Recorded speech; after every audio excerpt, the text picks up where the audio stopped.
The night was bitter cold as I stood on our front porch, my thin jacket doing little to shield me from the harsh December wind. My father's words still rang in my ears, each syllable sharp as ice. "Get out," he had said, his voice trembling with rage. "You're no daughter of mine." My name is Amanda Chen, and at 17, I became everything my traditional Chinese American parents feared: pregnant, unmarried, and according to them, a disgrace to the family name. I watched through blurry eyes as my mother lingered by the window, her face a mask of disappointment before she turned away, letting the curtain fall.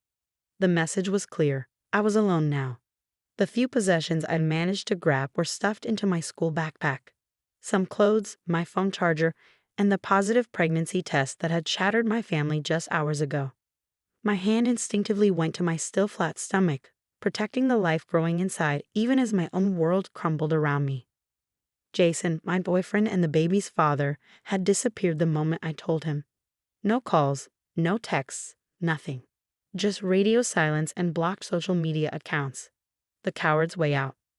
I made my way down the familiar street where I'd grown up, past the maple tree I used to climb and the garden my mother tended so carefully. Each step felt like leaving another piece of myself behind.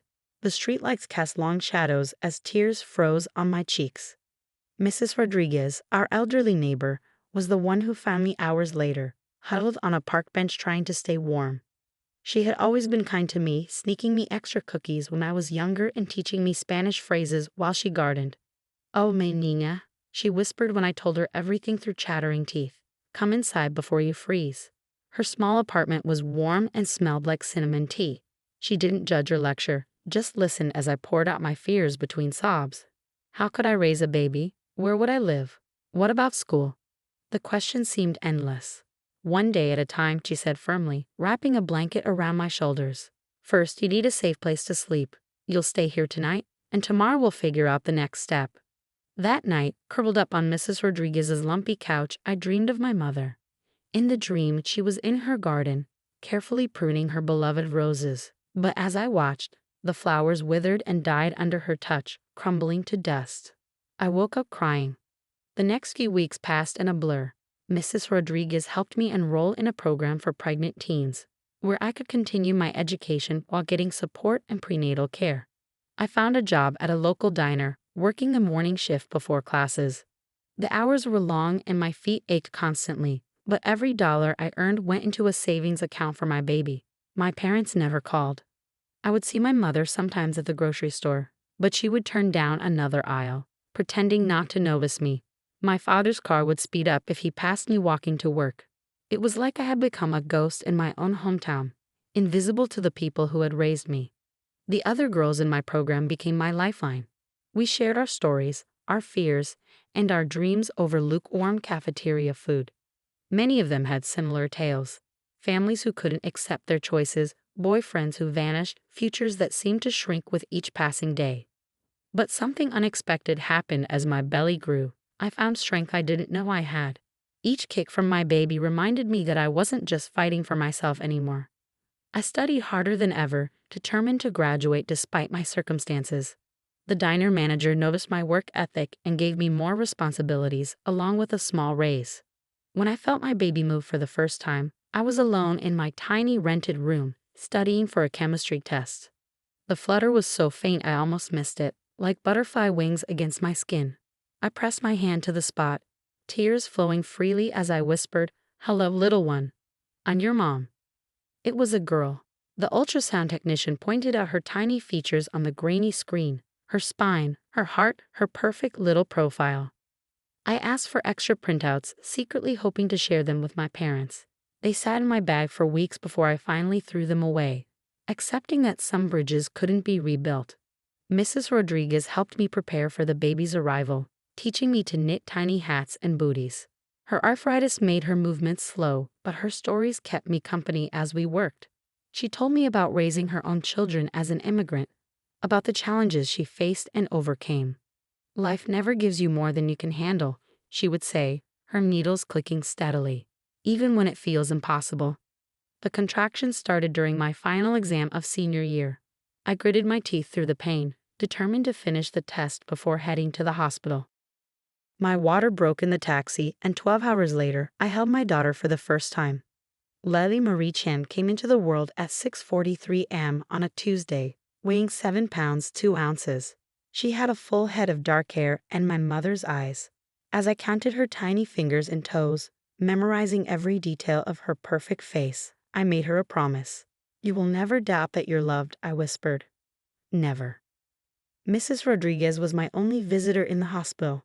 She brought homemade tamales and cooed over Lily in rapid Spanish. The nurses gave me sympathetic looks when no other family showed up, but I barely noticed. My whole world had narrowed to this small bundle in my arms. Graduation day fell 2 weeks after Lily's birth. I walked across the stage to receive my diploma with her strapped to my chest in a baby carrier, her weight a reminder of everything I fought for. There was no one in the audience cheering for me, but the other girls from my program whooped and hollered enough to make up for it. That summer passed in a haze of sleepless nights and endless diaper changes. I moved into a tiny studio apartment barely big enough for a bed and Lily's crib. But it was ours, paid for with my own money. The walls were thin and the neighborhood wasn't great, but it was home. Every morning, I would wake before dawn to feed Lily before dropping her at the daycare center next to the diner. The owner, Maria, had a soft spot for young mothers and gave me a discount on childcare. I worked double shifts whenever I could, saving every extra penny for our future. Sometimes, on my walks home, I would pass my parents' house. The lights would be on, shadows moving behind the curtains, life continuing as if I had never existed. Once, I saw my mother in the garden, and for a moment our eyes met. She looked older, tired. But before I could raise my hand to wave, she turned away, just like that night on the porch. I cried myself to sleep that night, Lily's soft breathing the only sound in our tiny apartment. But in the morning, I got up, put on my uniform, and kept going, because that's what mothers do. The years would pass, each one bringing new challenges and triumphs. But that first year, the year I lost my family but found myself, that was the hardest. And as I rocked my daughter to sleep each night, I wondered if my mother ever thought of us, if she missed the granddaughter she'd never met. I had no way of knowing then that 15 years would pass before I heard my mother's voice again, that when the phone finally rang, everything would change. 15 years can change a lot. I had worked my way up from waitress to restaurant manager, eventually saving enough to open my own small cafe. Lily had grown from that tiny baby into a bright, confident teenager who filled our home with laughter and music. The night the call came, I was going over the cafe's monthly expenses while Lily practiced violin in her room. The unknown number flashing on my phone made me hesitate before answering. Amanda. The voice was older, more fragile than I remembered, but unmistakably my mother's. My hand tightened around the phone as memories flooded back. That cold December night, the turnbacks, the years of silence. "Your father is dying," she said, her voice cracking. "Cancer. The doctors say he has weeks, maybe days. He's asking for you and Lily." I sat there stunned as she continued. "I know we don't deserve to ask anything of you, but please, he wants to meet his granddaughter before." She trailed off, leaving the sentence unfinished. The violin music from Lily's room stopped, and I heard her footsteps in the hallway. "Mom, who's on the phone?" I covered the receiver with my hand. "Just a work call, sweetie. Keep practicing." My mother must have heard her voice because she made a small, choked sound. "She sounds lovely." "She is," I said firmly, "no thanks to you or Dad." The silence that followed was heavy with 15 years of unspoken words. Finally, my mother spoke again, her voice barely above a whisper. "I know, I was wrong, Amanda. So terribly wrong." I closed my eyes, fighting back tears. How many nights had I dreamed of hearing those words? How many times had I imagined this moment of acknowledgement? But now that it was here, I felt nothing but a deep, aching exhaustion. "I need time to think," I said. "And I need to talk to Lily. This isn't just about me anymore." "Of course," my mother replied quickly. "Just, please don't wait too long." After hanging up, I sat at the kitchen table, my mind racing. The cafe's paperwork lay forgotten as memories crashed over me like waves. The day I told them I was pregnant. The look of disgust on my father's face. My mother's silence, perhaps more painful than his rage. Lily appeared in the doorway, violin still in hand. At 15, she looked so much like I had at her age. The same dark eyes, the same stubborn chin. but where I had been uncertain. She carried herself with quiet confidence. "That wasn't a work call, was it?" she asked, setting her violin down. "You're crying." I touched my cheek, surprised to find it wet. "No, it wasn't." "Come sit down, sweetheart. There's something we need to talk about." She listened quietly as I told her about my parents, about that night 15 years ago, about all the things I'd never had the courage to share before. Her face remained thoughtful, processing each detail with a maturity that made my heart ache. "So my grandfather is dying," she said when I finished, "and he wants to meet me." I nodded, watching her carefully. "Yes, but it's completely your choice. We don't owe them anything." Lily was quiet for a long moment, absently plucking at a loose thread on her sleeve. "I want to go," she said finally. "Not for them, but for you. You deserve closure, Mom." I pulled her into a tight hug, marveling at how wise my daughter had become. "When did you get so smart?" She grinned against my shoulder. "Must be all those books you make me read." The next morning, I called my mother back. Her answer was immediate, as if she'd been sitting by the phone waiting. "We'll come," I said, keeping my voice steady. "Tomorrow afternoon, but I have conditions." "Anything," she breathed. "First, this is about Lily. If Dad says one word, one single word, to make her feel unwelcome or unwanted, we leave. Second, I won't pretend the past didn't happen. No swept under the rug family reunion. And third, I took a deep breath. You need to hear our story. All of it. Everything you missed while you were pretending we didn't exist." There was a pause, then a soft, "Yes, of course." I spent that night going through old photos.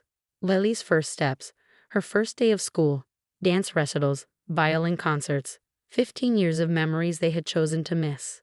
Each picture was a reminder of how much we'd accomplished on our own, but also of how much they had lost.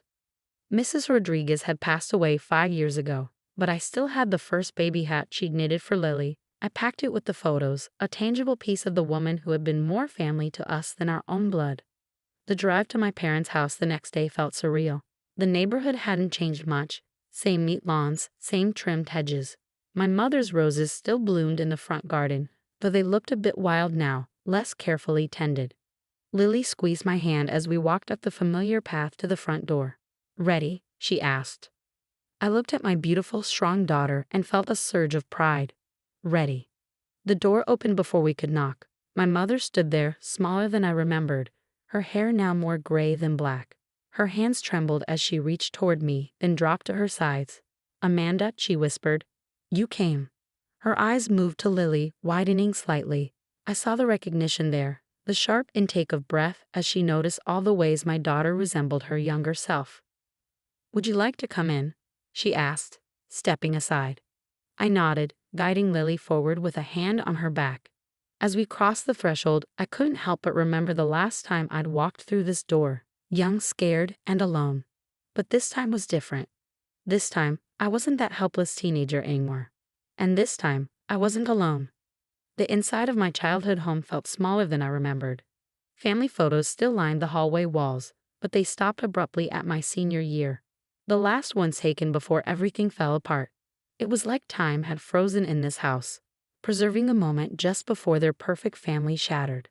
My father was in the living room, propped up in a hospital bed that seemed out of place among the familiar furniture. The strong, imposing man who had thrown me out 15 years ago was gone, replaced by someone frail and diminished. His eyes, though, were the same, dark and intense as they fixed on Lily. "So," he said, his voice rough, "this is my granddaughter." Lily stepped forward, her chin lifted slightly. "I'm Lily," she said clearly. "It's nice to meet you, though I wish it hadn't taken so long." I saw my father flinch at her words, but a ghost of a smile crossed his face.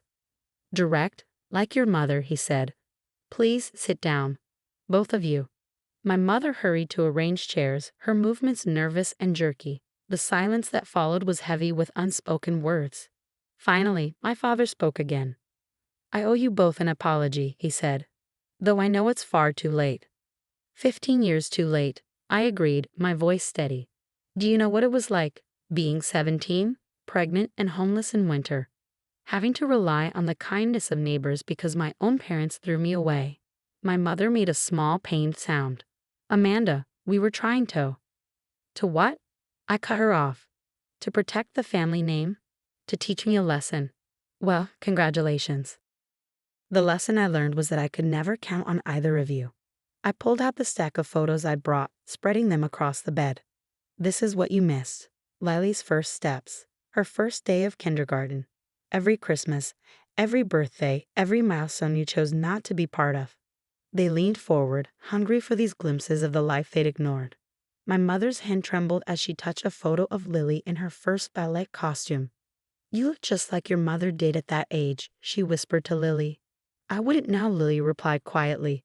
I don't have any pictures of Mom from back then. The silence that followed was deafening. My father picked up a photo of Lily's elementary school graduation, where she'd won the Academic Achievement Award. You did well with her, he said finally. Better than we did with you. I did everything you said I couldn't, I said. Finished high school, built a career, raised an amazing daughter. All without your help or approval. And I own my own business now, I continued. The cafe on Maple Street, that's mine. I worked my way up from waitress to owner. Funny how the daughter you were so ashamed of turned out to be successful after all. My father's face crumpled, and for the first time in my life, I saw tears in his eyes. I was wrong, he said, his voice breaking. So terribly wrong. My pride, my stupid, stubborn pride cost me my daughter and my granddaughter. Yes, it did. I agreed. But that's not why we're here today.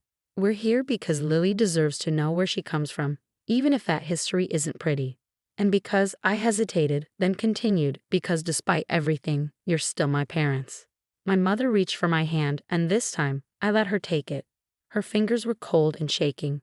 Can you ever forgive us? She asked. I looked at Lily, who had been watching this exchange with quiet intensity. That depends, I said. Are you ready to be real grandparents? To show up for recitals, to remember birthdays, to be there when we need you? Because if this is just about easing your conscience before Dad dies, then no, I won't put Lily through that.